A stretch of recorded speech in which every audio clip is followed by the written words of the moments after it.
The Loner, Trail of Blood, Chapter 23 and 24. By the time the kid reached the hotel, Arturo had rented 2 rooms for them. They were on the second floor, in the back as the kid had requested, and were next to each other. Arturo had taken the Velasquez upstairs and placed one in each room. He was waiting in an armchair in the lobby when the kid came in. I heard a considerable amount of shooting a short time ago. I suppose it's too much to hope for that you weren't involved in that, kid. I had a hand in it, the kid admitted. I suspected as much. Arturo frowned as he spotted a bit of dried blood on the kid's face, where a piece of the flying glass had cut him. Good Lord, you're wounded. Do you require medical attention? I'm fine. It's just a tiny scratch. Don't worry about me, Arturo. It's my job to worry, Arturo pointed out. Did you get a chance to talk to the marshal, or will you get set upon by a crazed gunman before you reach his office? I've talked to him, the kid replied as a grim tone came into his voice. He doesn't remember anyone like Pamela ever stopping here, and he's convinced that no children have shown up mysteriously in Abilene in the past 3 years. But he's going to investigate just to be sure. Why would he do that? Because I pitched in and gave him a hand when some hired guns tried to bust a friend of theirs out of jail. Ah, Arturo said. The light dawns. Those were the shots I heard. That's right. Was anyone killed? Not this time. In a low voice, the kid quickly filled him in on what had happened at Marshal Fisher's office. When the kid was finished, Arturo frowned and thought. Just wait a moment. You said that no one was killed this time. Do you plan to have another violent encounter with these men? I'm not planning on it, but it could happen. You see, they're from a place called Powderhorn, and that's where we're going from here. The kid gestured toward the stairs. Come on, I'll tell you all about it. They went up to the kid's room, where the kid told Arturo about the orphanage in the settlement called Powderhorn. Marshal Fisher didn't know much about the place, only that it's been there for about 5 years and is run by an old widow woman named Shanley. He said he couldn't think of a better place to hide a couple kids than an orphanage, and I agree with him. Arturo considered the idea and nodded. It certainly seems feasible to me, sir. All Miss Tarleton would have had to do was claim that the parents of the children were dead. I doubt if this Miss Shanley would have demanded any proof, because after all, who would lie about such a thing? The kid finished for him. Exactly. Despite Arturo's habitually calm demeanor, a hint of excitement appeared on his face and in his voice as he went on. I believe this may be the most promising development in our search so far. The kid nodded. I agree. We'll stay here tonight and start for Powderhorn tomorrow, where there may well be men who are, what's the expression, gunning for you? We ought to be used to that by now, the kid said. They didn't leave Abilene until almost noon the next day. The kid considered it unlikely the former cow town held anything else that would help him in his quest, but he had agreed to let Marshal Fisher ask some questions about the settlement. The kid was confident. If anyone could get answers, it was Fisher. The lawman came to the hotel late in the morning and knocked on the kid's door. Arturo was waiting there too. The buck boy was ready to roll down at Barlow's livery stable, and the kid's black gelding was saddled. Fisher came in and gave both men a curt nod. I didn't turn up anything about the woman and the children you're looking for, Morgan. Like I told you last night, I don't think they were ever here except to pass through on the train. The kid nodded in acceptance of that opinion. Thanks anyway, Marshal. He shook hands with Fisher. I appreciate you looking into it. If you want, I could ride over to Powderhorn with you, Fisher suggested. I'd be out of my jurisdiction over there, so I wouldn't have any legal standing, but I might be able to lend you a hand. The kid shook his head. I appreciate the offer, but you have enough on your plate right here. How's that injured woman doing, by the way? She died early this morning. Elam's man would be charged with murder. I don't doubt that he'll wind up dancing at the end of a hang rope. Sounds like the best place for him, the kid said. I already wired the sheriff over in the county seat. He's on his way here with some deputies to pick up the prisoner. I'll have bonds off my hands before the end of the day, and that's just fine with me. Maybe we should stay here to lend you a hand in case you need it. You mean if all the Elam man's men ride back here to bust him out? Fisher smiled and shook his head. It was different while the girl was still alive. Elam was willing to risk trying to get him out then. Now that it's murder, he won't try it. He's got a thin shred of respectability left in Powderhorn, and he'd like to hang on to it. He won't risk turning outlaw all the way for scum like Barnes. You're sure of that? Sure enough. The marshal gave a humorless chuckle. I'll say one thing though. Court Elam's going to be in a mighty bad mood by the time you and your friend get to Powderhorn. We'll have to risk it. Maybe we won't have any run-ins with his men. We're just going to Mrs. Shanley's orphanage. No reason for us to get involved in anything else. Hope it works out for you. Good luck, Fisher added as he left the room. Less than 10 minutes later, the kid rode out of Albalon leading a pack mule, with Arturo following in the buckboard. The main trail was easy to follow. Even if it hadn't been, the railroad tracks lay a couple hundred yards to the south, with the telegraph poles running along beside them. They probably wouldn't be able to cover the whole 30 miles to Powderhorn in one day. The kid knew, but they were putting enough distance behind them that they could reach the settlement the next day without any trouble. Arturo had packed a lunch from a place back in Albalon called the Sunrise Cafe. They stopped to eat and rest the horses early in the afternoon when they were only a few miles from town, then resumed the trip. A short time later, the kids spotted some dust ahead of them. A cloud of it boiled up and moved toward them. Riders coming, and they're in a hurry, he called to Arturo as he held up his hand in a signal to stop. Must be half a dozen or more horses to be kicking up that much dust.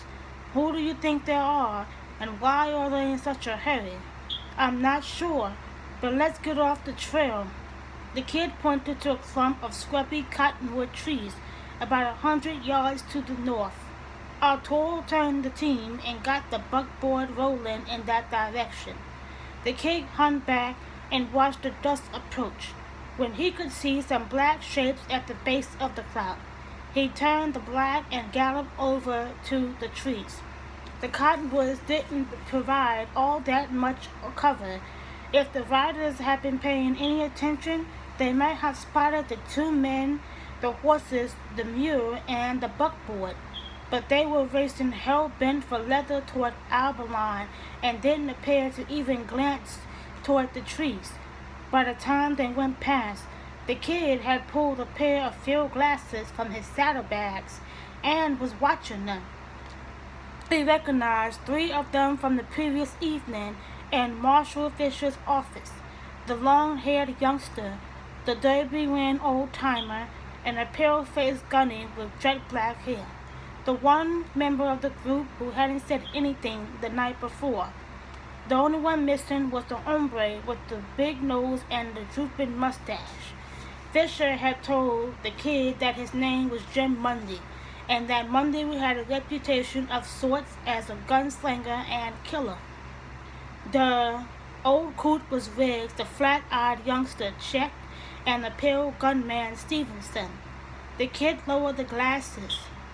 He could think of only one reason why some of Court England's men would be on their way to Alberline in such a hurry.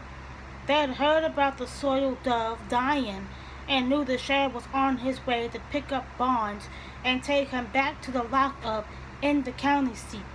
It looked like some of Elam's men weren't prepared to abandon Barnes to that fate, no matter what their boss said.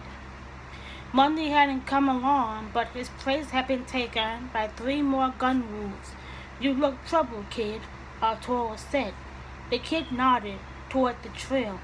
"Those were some of the men who shot up the marshal's office last night. I think they're on their way to Alberline to bust their friend out of jail. It's not your responsibility to prevent that." The kid rubbed his jaw. "I know, and my kids could be less than 30 miles away right this very minute," he grimaced. "But Fisher's a good man, and he tried to help us." "Only after you helped them," Arturo pointed out.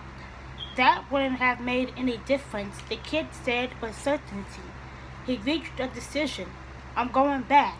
It's not that far to town. You can wait for me here. There's some shade, and I shouldn't be long gone. Unless you're fatally injured, of course. In that case, don't wait. Kid, perhaps I should come along. You're good at a lot of things, Arturo," the kid said with a smile. "But this is my kind of work." With that, he hailed the black into a run and took off after the hard cases who were pounding toward Alberline. Chapter 24. By the time the kid came in sight of the town, he heard the faint popping of gunfire. Elam's men hadn't wasted any time, he thought grimly. They had just ridden in and started shooting. He figured Marshal Fisher had to be alive since the battle was still going on. If the lawman had been able to fort up in the sturdy stone building that housed his office and the jail, he would be able to hold off Elam's hired killers for a while. As long as the shooting went on, the innocent citizens of Alberline would also be in danger. The kid knew better than to go charging in without scouting the situation first. Being careless was a quick way of getting killed. He pulled his Winchester from the saddle boot and reined the black to a stop on the edge of town. Dropping to the ground, he ran around one of the buildings and started up the alley that ran behind the businesses. He could tell from the steady blasting of guns when he was getting close to the ruckus. He moved up the side of a hardware store until he reached the far front corner of the building. Venturing a glance into the street, he saw that he was diagonally across from the marshal's office. Guns roared to his right. The kid looked that way and saw 4 men firing at the office. One of them was stretched out behind a water trough. Stevenson crouched behind a barrel on the porch of the general store, and the old-timer Riggs and another man had taken cover behind a wagon parked in front of the store. The youngster didn't see the long-haired youngster Chet or the other man who had been in a group riding toward Alberline. The whereabouts of Chet and the other man worried the kid. He had a hunch they were up to no good somewhere close by. Return fire came from one of the windows in the marshal's office. The shutters were closed except for a narrow gap that allowed Fisher to thrust the barrel of his rifle through it. Eventually, Riggs and the others might do enough damage to the shutters with their heavy continuous fire that the shutters wouldn't stop their bullets anymore. Likewise, Fisher might be able to pick off attackers even though they were behind cover, if he had long enough to work at it. For the moment it was a standoff. The kid was glad to see the boardwalks along both sides of the street were deserted. The citizens had scrambled to get out of sight as soon as the shooting started. Maybe no innocent bystanders would be hurt. None of the gunmen had spotted the kid. He was going to take them by surprise, he thought, as he lifted his Winchester. He could down a couple before they realized what was going on, and then he would take his chances with the other two. But before he could fire, he spotted movement on top of the gym. The building had a flat roof with a low stone wall around it. The kid saw the heads of two men moving around behind that wall. Chet and the other man. The kid realized as the men rose up on their knees. He recognized the long-haired killer without any trouble. They were fumbling with something between them, and a spark suddenly flew. The kid figured out Chet had lit the fuse attached to a small bundle of dynamite being held by the other man. The hard case put a hand on top of the wall and leaned out. He was going to drop the dynamite right in front of the window, where Fisher was shooting at the men across the street. Without thinking, the kid snapped the rifle to his shoulder and fired. The slung smashed through the shoulder of the man with the dynamite and threw him backward. The red paper-wrapped cylinders of explosive flew high in the air as they slipped from his fingers, then dropped back toward the roof. Chet let out a terrified yell and leaped off the top of the building. He might break a leg in a fall, but at least he wouldn't get blown to smithereens. It wasn't working out exactly like the kid had hoped. He yelled to the marshal, "Fisher, get out of there," as he swung the rifle toward the other killers and worked the lever. It was no longer a matter of surprise, since his first shot had warned them that he was there.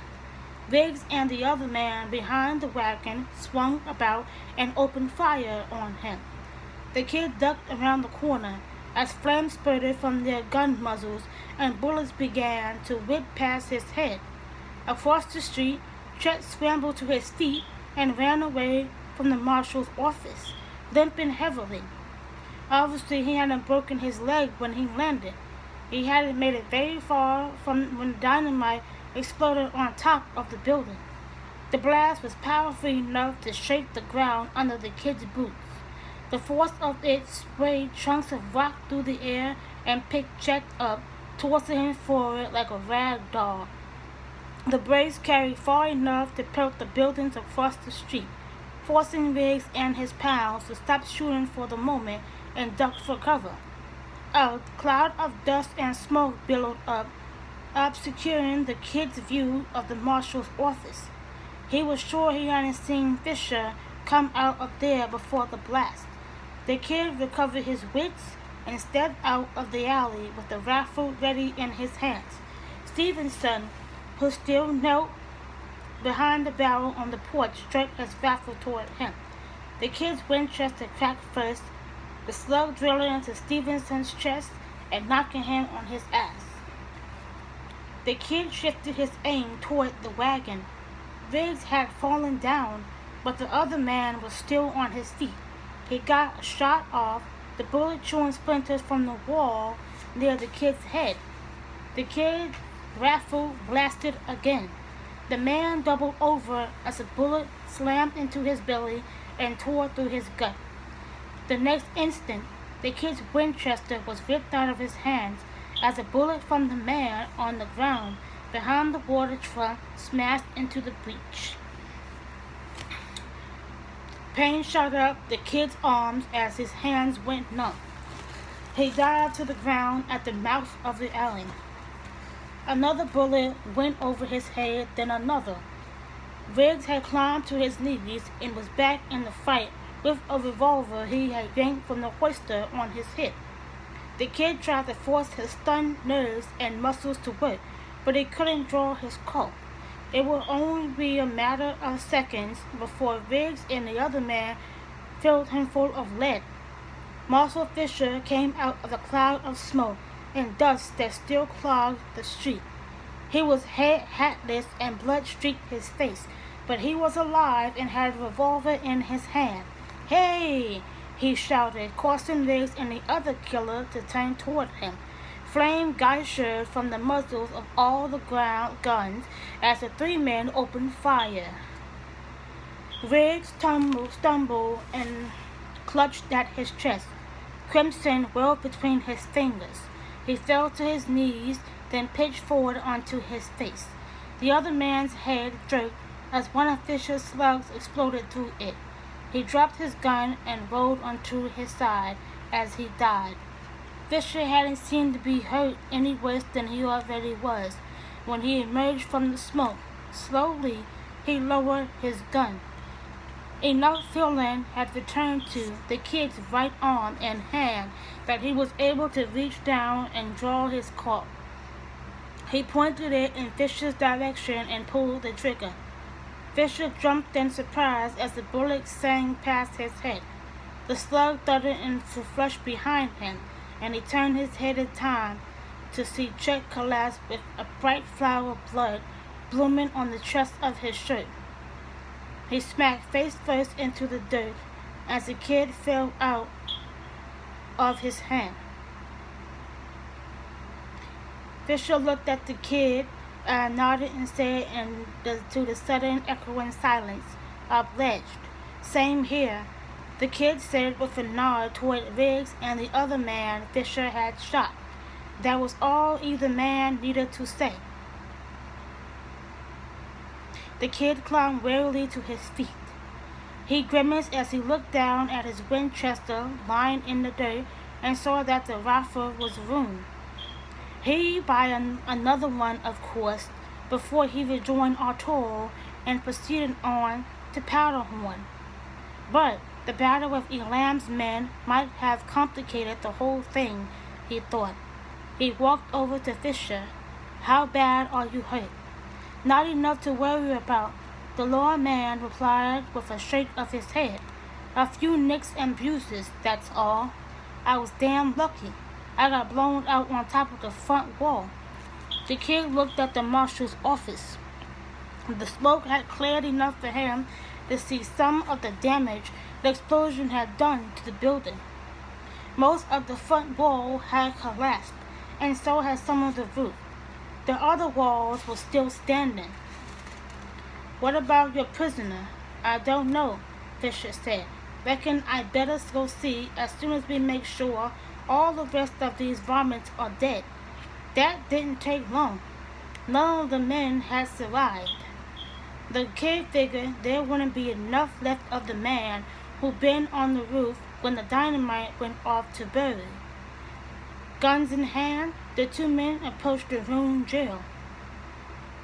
They picked their way through the rubble of rocks and splintered roof beams until they reached the cell block. The roof had come down on top of the cell when the prisoner was being held.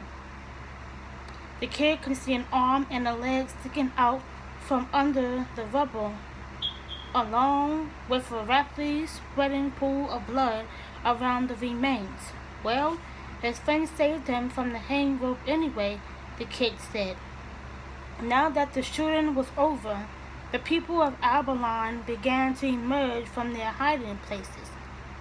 A large group of them gathered in the street to gap at the destruction the dynamite had wrecked of the marshal's office and jail.